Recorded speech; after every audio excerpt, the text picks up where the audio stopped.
মানে এরকম করে রেখে দিয়েছে ভিতরে কালকা কালকা এই তো আমরা তো কিছু যাচ্ছে বলা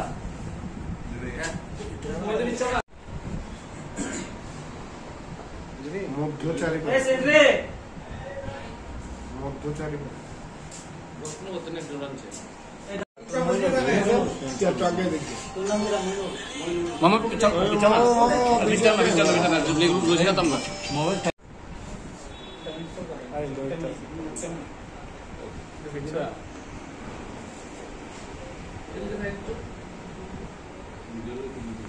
আমি কিন্তু বুঝছো তুই বুঝছো না আমি একটু ধরনা দাদা একটু আমরা দিয়ে দেখাই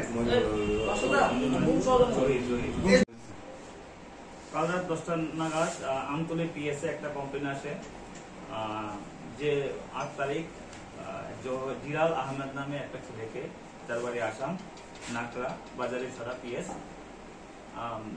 বাদারঘাট এরিয়া থেকে কিছু লোক কিডন্যাপ করেছে। এই আমরা যখন এই এখানটা পাই তখন ওর রিকোয়েস্ট আমরা নিয়ে চারপাড়া এরিয়া থেকে একজনকে আমরা ডিটেইন করি, ওকে জিজ্ঞাসাবাদ করি। জিজ্ঞাসাবাদ করার পর আপনার কাছে কিছু তথ্য আসে এবং আমরা আগে অলরেডি ছিল কলমছড়া পিএসএ একজন ডিটেইন পার্সন ছিল, তার সাথে কিছু যোগাযোগ আমরা একটা কোঅর্ডিনেশন খুঁজে পাই।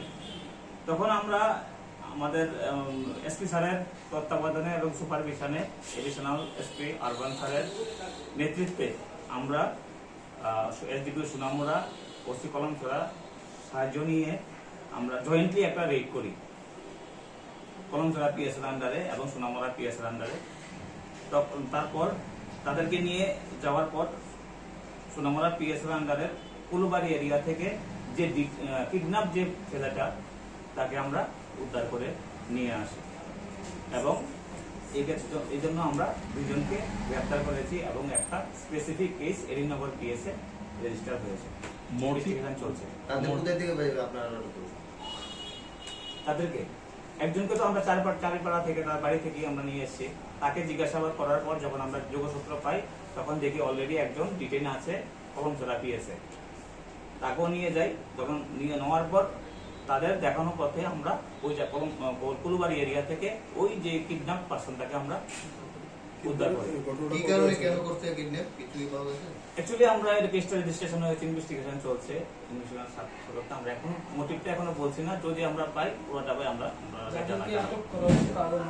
হ্যাঁ যাদেরকে আটক করা হয়েছে একজনের নাম হলো মোহাম্মদ মইনুল ইসলাম, যার বাড়ি বাজারি ছড়া আসাম, বর্তমানে সে মধ্যচারপাড়া পিএস আমতলীতে থাকে। আরেকজন হলো জহির হোসেন চৌধুরী, তার বাড়ি হলো সুকান্তনগর বিলোনিয়া। কিডন্যাপ করার নাই ইনফরমেশন এসেছে আমাদের কাছে কালকে রাত্রে 9:30 থেকে 10টার মধ্যে, আর আমরা তাদেরকে উদ্ধার করেছি 3:30টার মধ্যে, রাত্র 3:30টার মধ্যে আমরা উদ্ধার করেছি কুলবাড়ি এরিয়াতে। আমরা ইনভেস্টিগেশন চলছে, আমরা যদি নাম আসে আমরা আপনাদেরকে জানাবো। হ্যাঁ এখন যতটুকু আমরা যে কমপ্লেনের মধ্যে আমরা পেয়েছি 8 তারিখের ঘটনা, 4টা 4:30টার দিকে ঘটনা হয়। যে কিডন্যাপ হয়েছে উনি বর্তমানে কোথায় উদ্ধার করে আমরা নিয়ে এসেছি। ওনার নাম জিলাল আহমেদ, ওর বাড়ি কাংড়া বাজারিছড়া আসাম। আসাম থেকে ওনাকে কিডন্যাপ করেছে না? না না না, সে একজন অ্যাকচুয়ালি সে মেসন রাজমিস্ত্রি কাজ করে, এখানে থেকে ভাড়া থেকে রাজমিস্ত্রি কাজ করে। সুস্থ আছে? কোন জায়গা থেকে কিডন্যাপ হয়েছে? বাদারঘাট এরিয়া। উনি এখন কোথায় আছে? এখানে আমাদের কাছে আছে, ওর গার্ডিয়ানও এসছে, গার্ডিয়ানের কাছে আমরা হ্যান্ড ওভার করে দিয়েছি। সুস্থ হয়েছে? হ্যাঁ সুস্থ, আমরা মেডিকেলে করেছি, সুস্থ আছেন।